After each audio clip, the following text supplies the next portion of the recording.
Hey guys, what's up and welcome back to my channel.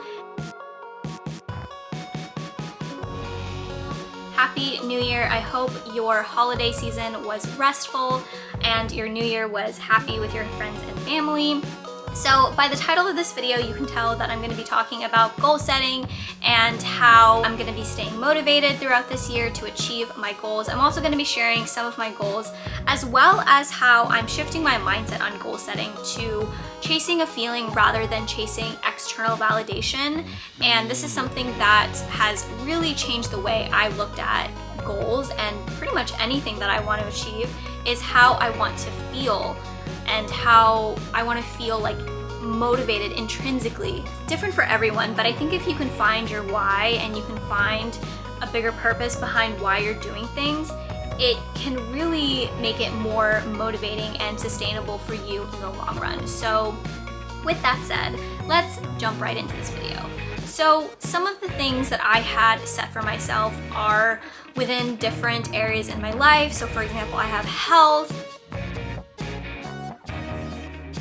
finances, career, and then finally personal. So because I like categories and that just helps my brain like organize things, I created categories. You certainly don't have to do this with your goals. There's so many different ways that you can break down your intentions for this year. You can do it by time. So for example, let's say you want to achieve XYZ by 6 months or by the end of the year. So there's different ways you can break it down. I just did it by category because it made the most sense to me. And how I'm shifting my perspective on goal setting is, like I said, I'm shifting my focus from a external motivator to a feeling. And how I did that when I wrote my actual goals is actually writing down how I want to feel when I achieve this goal or what the intention is behind this goal. So for example, one of my goals is health, and I wrote it down in a journal just like this. You can do this on a computer, or you can do it in a journal like me. I'm very much of a pen and paper type of gal, so I just wrote this out as kind of like a brain dump. And one of them was to hydrate and cook more at-home meals. Right under that, I had written very specifically, I want to feel energized and healthy. I think by doing this extra step of writing how you want to feel is going to help you connect to the purpose behind your goal, because oftentimes when we set a goal, or when it's like this time of year when people are setting all these goals, they, set out an intention without really thinking about how it resonates with them or how it is even applicable to their life. Sometimes they set a goal because it's trendy or it's cool, but they don't necessarily connect to it. And I think that's why it's very common for people to set an ambitious goal and not follow through with it, or by the second or third month of the year, they've completely fallen off track and they tell themselves that, oh, there's always next year. Now, don't get me wrong, I've definitely been one of those people, so I'm not trying to call anyone out at all. I'm just trying to give you guys a comparison and to motivate you guys and to shift your mindset on how to think of goals. Because if you look at a goal as a privilege that you get to do versus I have to do this, then it makes it a much more enjoyable process. So for example, one of my other goals that I had written down under financial is I want to create an ample savings account. And right next to it, I had written a number that I'm aiming for. Now, on one hand, I could look at that and say, dang, it really sucks that I have to take money from my paycheck that I have worked so hard for and to put it in a savings account that I'm not even getting to use. And I can have that mindset and think, why am I even doing this if, I can have this savings and I can like purchase this really nice pair of shoes or bag or whatever it is. Now, on the flip side, I can look at that and say, I get to save money, which is a privilege in itself if you think about it. A lot of people don't have the ability to do that. And I think if you look at the privilege it is to be able to even set these goals for yourselves, it creates gratitude in your life and it makes it a much more enjoyable process. So Like I said, I broke these down in different categories.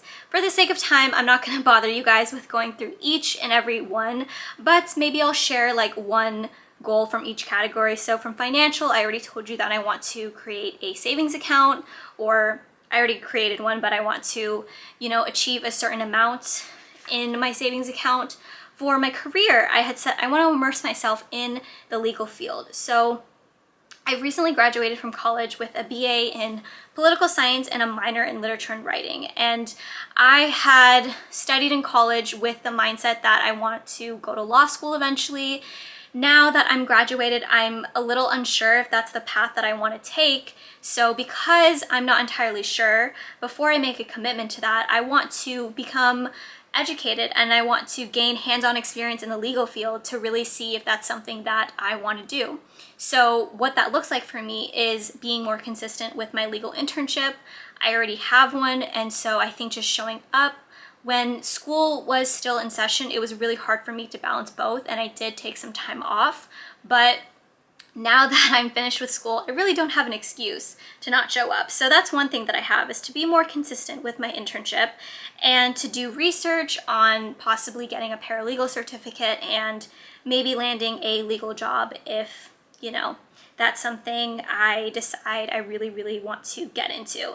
And right under that, I had said I want to feel educated and prepared. So you can see how by writing out how I actually want to feel under the goal, it connects my purpose to why I'm setting a goal. And I think when you do that, it makes goal setting, like, it allows you to differentiate between the goals that you are truly setting for yourself and not for society and not for anyone else. Now, the final category that I have is personal. So these are all like very random things, both from like small to big, but one of them is to upload to my blog once a week. So that is a goal that I set for myself when I was reflecting over the past year. You know, before YouTube, I had a blog that I wrote very consistently on. I had it during the freshman year of college, and it really gave me a lot of fulfillment and creative energy. And at some point I just kind of stopped writing. Part of it was school, yes, and part of it was just the hecticness of life, but also I feel like I stopped believing in myself, and I feel like when you stop something, you lose momentum. And so I have decided that I want to get back into it, and I said that I want to feel creatively inspired. Along with that, and kind of with the same theme going on, I want to be consistent with YouTube. Now, I didn't set a certain subscriber amount that I want to achieve. I didn't set a certain number of views, because for me, what I've learned about myself is I have always like sought motivation throughout my entire life with academics, my career. Like, it's just something that I am working on with myself, and creativity is something that has always been a part of my life, and I don't want to taint that by putting a certain number. And I may change my mind on this, like, you know, in the middle of the year, or even like next month, I may say, you know what, I want to set a specific subscriber amount. But I think right now in the beginning, when everything is still so fresh and so new and I'm having so much fun with it, I don't want to go into YouTube or my blog with this mindset of I need to achieve a certain number. You know, I want to be motivated because of the content I create, not for the likes and the approval of other people. But I'm certainly open to feedback and things like that. It's just I don't want that to cloud my creative energy and my creative drive. And then a really funny one that I have actually is I want to get over my anxiety / fear of driving. So I don't know when this started, because I drove a lot in college, and even like last year in the latter part of 2021. But at some point I just kind of got scared of driving. I don't know if like people can relate to this, but I kind of go through phases where if I'm not actively driving, and it's something that has definitely made me feel more anxious. In San Diego, it's almost impossible to not own a car. So I feel like me making the excuse that I'm too scared to drive somewhere is just like a waste of having and owning my own car. So that's kind of something that I just put down, really kind of small, silly goal. But it has gone better because I've been showing up more with my internship since the beginning of the year, and it's quite a commute from my apartment. So I have gone better with that. Finally, I just had some other intentions. I want to foster meaningful connections with people, friends and family. I want to set healthy boundaries. That is a big one that I learned in 2021. I want to say yes more. I want to practice less judgment and more open-mindedness in general. Not just, you know, in my personal life, but also with people that I meet. I want to be able to be a person that kind of exudes warmth, and you know, I just feel like our society right now is so quick to judge, and that I've been guilty about, and so I definitely just want to practice being more open-minded with how people think, and you know, just in life in general. It's a great, I feel like, practice to get into. And to sum up everything, I guess, I wrote down a word of the year, which was intention. So my camera is about to die, so I'm gonna try to wrap this up before it dies on me, but I hope you guys enjoyed this video. Make sure you subscribe, and also I'll leave a link down to my blog, and videos will be posted on Wednesdays at 9 a.m. for now. With that said, I'll catch you guys later.